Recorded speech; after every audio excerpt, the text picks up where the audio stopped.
Assalamu alaikum. This is experiment 7. The name of the experiment is direct shear test of soil sample. In this experiment, we have to set up the machine at first. You can see there are number of parts in the machine. This is the setup procedure.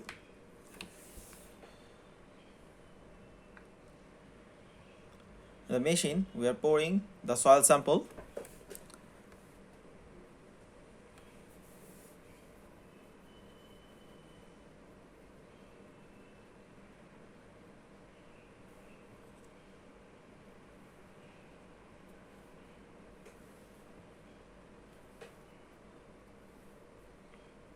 Now we are filling the mold. We are keeping the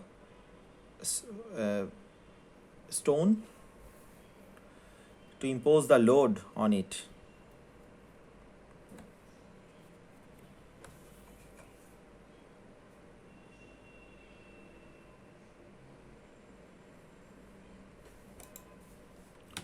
Now the shear loading is being started, and we have to take the corresponding reading from the shear dial. You can see there is a dial, and in that dial we have to take the reading. This is load. We are imposing the load below the machine.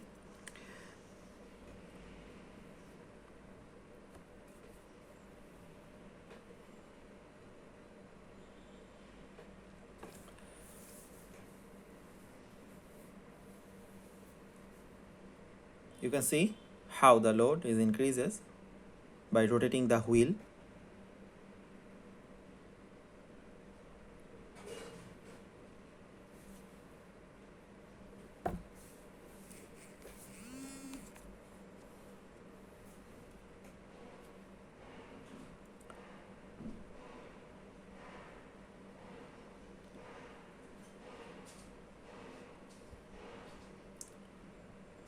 The load is increases. In the meantime, I am describing the calculation. The size of that shear box, which was previously filled with the soil, this is 2.5 inches square, and as it is almost the circular, so the area of the shear box is 2.5 inches into 2.5 inches, that means 6.5 inches square. We have to take three number of observation for this test, and there is a calibration equation in the sheet. You have to use the equation of the calibration while imposing the load or while calculating the load. You can see in the picture or video that we are imposing the load. That is screw impose the load, and the load comes from the wheel. For the first stage, we are imposing 200-pound load.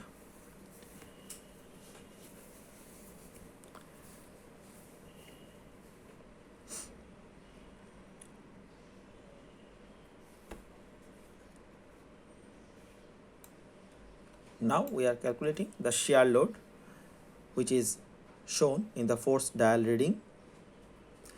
The final reading is 48. So we have to repeat this test with 400-pound load, and we have to repeat this test again with 600-pound load. From these three tests we can find a graph. We can find the values, and by using the values we have to prepare a graph, and from that graph we are calculating the angle of internal friction, and this is the main objective of this test. You can see we're imposing two 200-pound load, that means 400 pound, and another 200 pound, that means 600 pound. So we are skipping the mid portion, that means the 400-pound load. This is 600-pound load, but in our sheet we have to input the 400-pound load.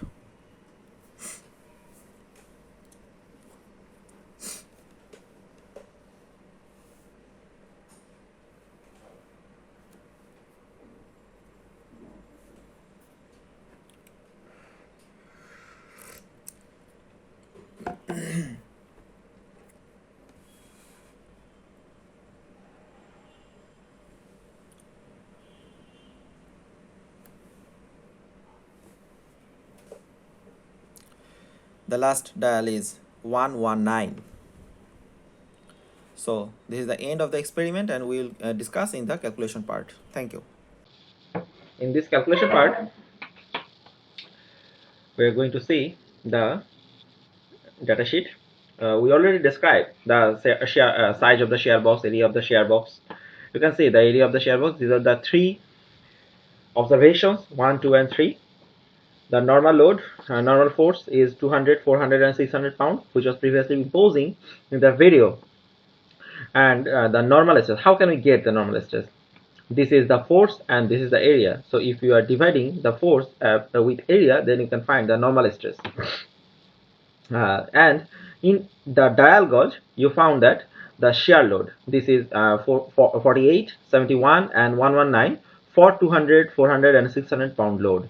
And this is shear force. How can we get the shear force? By using the equation, you can get the shear force. This is x, the value of x. So the first value, you can find that 17.15 into 48 plus 34.3. This is converting to pound. This is shear force, and if you are dividing that shear force with the area of the shear box, again you can find the shear stress. So we can find the normal stress and the shear stress.